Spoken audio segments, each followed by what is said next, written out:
Before we start, drop a comment letting me know where you're watching from, and make sure to hit that like and subscribe button.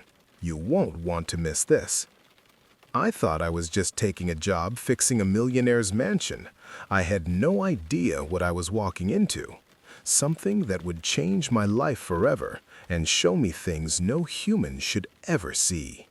During the recession of the early 80s, steady employment was hard to come by. I was a maintenance man with a strong work ethic, courtesy of my military background, but that didn't seem to matter much. Most employers turned me away. I didn't have an engineering degree, even though I could outwork and outbuild most men who did. Networking looked different back then. One evening, I crossed into Nevada and walked into a bar. Believe it or not, that's how people found work in those days. I was already living out of a van, surviving on peanut butter and jelly sandwiches and ramen noodles. The tap house smelled like spilled beer and old wood. I sat at the counter and struck up a conversation with the man beside me. His name was Gillen. He was well-dressed, pressed suit, polished shoes, and looked completely out of place in such a dive. Dust motes drifted through the sunlight cutting in from the window, settling on the counter between us as he sipped a highball. "You look like a biker from an action movie," he said casually. "I'm a handyman, looking for work. If you know anyone hiring, I'd love an interview." "What can you do?" he asked. I didn't want to brag, but I answered honestly. There was little I couldn't handle.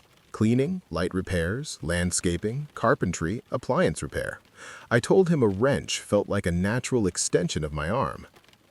"I'm installing a fence around my property," he said, finishing his gin and tonic. "The contractors I've spoken to want to destroy my wallet. I'd rather give money to a stand-up guy like you than to con artists pretending to be something they're not." "Yes," I said, without hesitation. I asked how many feet of wire he needed. He told me. Off the top of my head, I estimated the cost.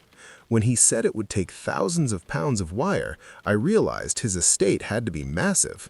He also emphasized that he wanted barbed wire. I should have found that alarming. I didn't. "When can I see the place?" I asked. "Tonight," he said, sliding his empty tumbler toward the server. "Hell, right now." We stepped into the parking lot. An Audi waited with its headlights already on. A man in a suit sat behind the wheel. I couldn't fathom having a chauffeur. "What do you do for a living?" I asked once we were settled in the back seat. "I'm a biologist," he said. "Not at some stuffy university. I operate my own lab. Important research." "How far away is your place?" "A few miles. You should know, there's an entire wing of the property under renovation. I'd be happy if your services extended to that as well." "How long do you plan on staying here?" he asked. "Until I die, if you pay me well enough," I said. He laughed. The gates opened as we arrived. We followed a winding concrete path bordered by dewy green grass, each blade glistening in the moonlight. He walked me up to the top level and patted me on the back. "If you give me your car key, I'll have my driver retrieve your tools. The construction zone is yours to stay in if you think you can be comfortable there." I'd told him earlier I was new to town. I didn't expect such generosity. He was still intoxicated, and I reminded myself not to take kindness for granted, but opportunities like this didn't come often.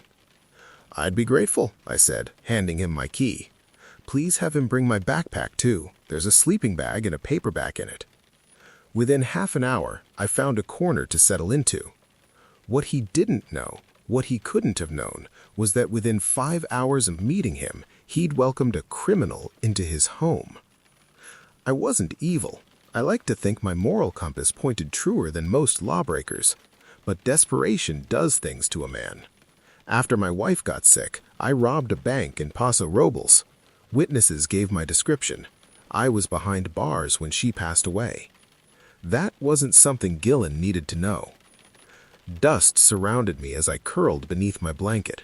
A cool breeze rolled down from the Sierra Nevada mountains.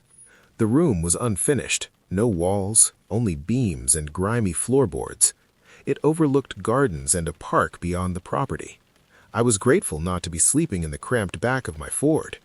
I had one goal: prove I was valuable enough to stay until the work was finished.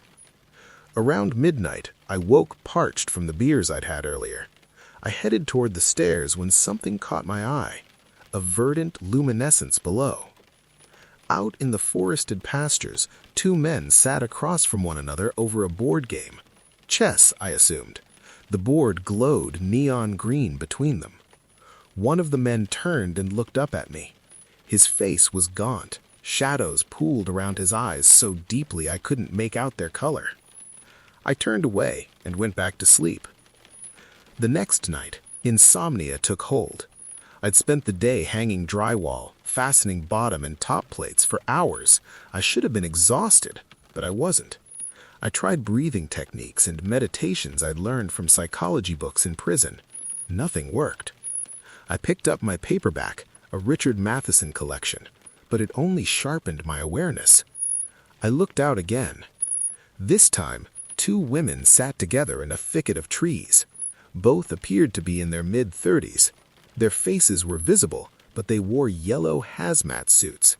Concern crawled up my spine. Then, a man leapt from behind a pine and chased them. He was enormous, lanky, towering, even from my vantage point. Instinct overrode reason. I ran downstairs and into the woods.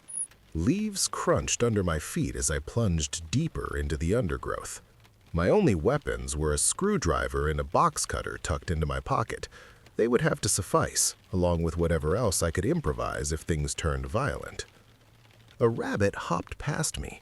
It paused to look, then darted behind a log. Black marker formed a crude skull on its fur. My pulse quickened. The forest around me seemed alive, watching. Up ahead, I glimpsed a clearing. A masculine voice carried through the trees. I inched closer, careful to stay low. The sharp scraping of something on wood echoed above me. Something moved in the branches. My chest tightened. For a moment, I silently prayed it was just a mountain lion. And then I saw them again. The two men I'd seen playing that glowing chessboard, the same gigantic figures. One, the bully of the pair, had driven the women away from their previous spot. Both of them were unnaturally tall, easily 6'7" or more, and their faces were pale, almost death-like. Leather longcoats hung from their frames, wires and patches exposed across their chests as though they'd escaped a hospital or worse. One of them glanced in my direction. The terrain and shadows shielded me, but I froze as memories of my past, in the jungles tossing white phosphorus grenades and dodging bullets, surged back. I shook my head, forcing myself to focus on the present. I had to survive this. Cautiously, I retraced my steps to Gillen's house. My thoughts spun with questions about the women and the strange men, but I was relieved to be back inside. Moonlight washed over the floors and furniture, lending a deceptive calm to the manor. The next morning, Gillen called me to the kitchen. "There's a third room I want you to work on," he said, cutting into syrup-drenched French toast. We sat at his marble kitchen table, surrounded by maple cabinets with stainless steel handles. The room screamed wealth and precision. I had never been in a kitchen like this, high-end, immaculate, and intimidating. "Sure," I said. "What's the project?" He paused, savoring his breakfast before finally speaking. "The basement needs to be lighter, modern, like a bachelor pad." I blinked. Modern for a basement? He frowned slightly, wiping his mouth. "No," he said. "I need it to be pleasing. Imagine you had to stay in this room, no matter what. A place you couldn't leave without risking death. That's the mindset you need." I nodded. The request was vague, almost ominous, but he was the boss. I respected rank, often to my own detriment. I hesitated, curiosity prying at me. "Who owned this land before you?" I asked. "Why are you asking?" "I spent some time in Dalat, Vietnam. There's a villa called Pren Pass. One night I saw something. A woman fell through a window. Later, I found out it was haunted. Ghosts exist, Mr. Gillen, and I think this property may have them too." He didn't laugh. Instead, his expression turned serious. That silence, the absence of amusement, was unsettling. Once breakfast was finished, he led me down a flight of stairs. The basement revealed itself an underground fallout shelter. Metal barriers lined the walls, crates of non-perishable goods stacked high. In the center sat a metal slab surrounded by beakers, vials, and microscopes. There's something I've never told anyone, something I've not even spoken about with my colleagues. He took a seat beside the scientific setup, offering me one of the chairs. I sat, uneasy. You might think this place was built to guard against imminent danger from the Russians. That's partly true, but it's not the whole story. This site existed before the international tensions. Originally, it belonged to the government, a private laboratory for testing. When they sold it, it had taint, something in the research that made it unsuitable for general use. He paused, leaning back. It was a lab for recombinant DNA experiments. The goal, to create humans who could survive nuclear fallout, soldiers capable of crawling across irradiated lands to complete missions. Some were volunteers, others were the byproduct of artificial embryo twinning. Some were forcibly brought here, criminals, undesirables, the homeless, people who would vanish without notice. I swallowed hard. So some people were brought here against their will? Yes, he said, lighting a cigarette, watching my reaction like a predator. Exhaling smoke, he watched my reaction like a predator. Those two women you saw, students, they thought they were here for chemistry. The two men, test subjects, deciding who would face radiation first. They used chess to determine outcomes. The loser took the first dose. Early stages were indiscriminate. Later, we became more selective, focusing on trained, athletic individuals. The room spun. My heart pounded. I realized the full gravity of what I had stumbled into.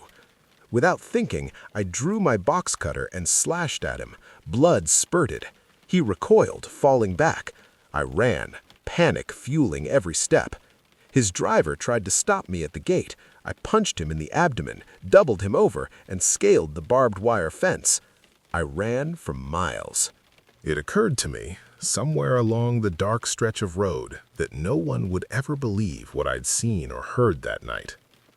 I retrieved my van from the bar where it still sat, untouched, and drove out of town without looking back. For weeks afterward, I expected sirens in my rearview mirror. I imagined Gillen going to the authorities, giving them my description, painting me as the violent drifter who attacked him in his own home. That never happened. I came to believe he couldn't risk an investigation, not on his land, not with what they would find if anyone started digging. Notes, research logs, specimens, evidence of things that were never meant to exist outside classified files and sealed vaults.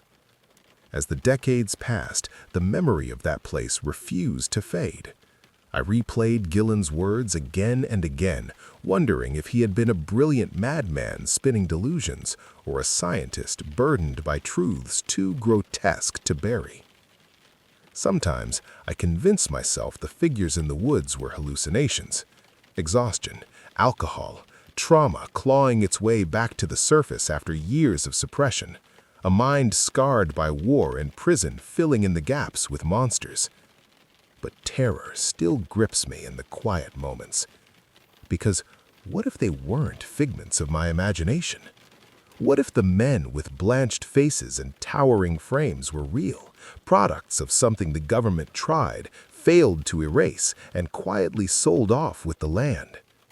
What if the women in hazmat suits were never meant to leave alive? And what if Gillen told me the truth in our final conversation?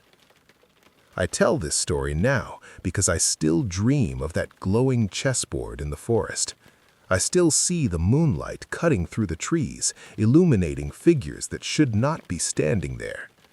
And sometimes, when I wake in the dead of night, I swear I hear the scrape of something sharp against wood, moving just beyond the tree line, waiting for its next turn to play.